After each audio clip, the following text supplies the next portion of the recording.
জানুয়ারি পড়তে না পড়তেই চারিদিকে চলছে পিকনিকের মরশুম। তো আমরাই বা বাদ যাবো কেন? তাই তো ছোটখাটো একটা পিকনিক সেরে নিলাম। চলে গিয়েছিলাম রসিকবিল। তো সেখানে গিয়ে দেখি বাবারে বাবা! কি প্রচণ্ড ভিড়।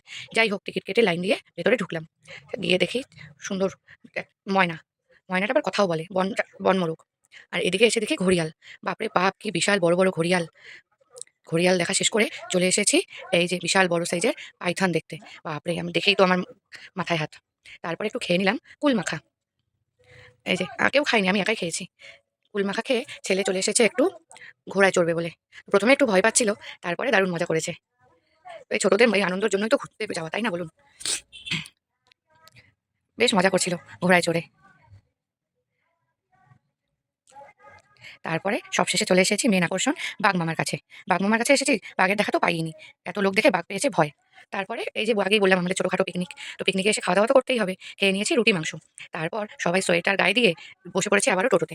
বাইরের ভিউ দেখতে, দেখতে পান খেয়ে চলে এলাম বাড়িতে।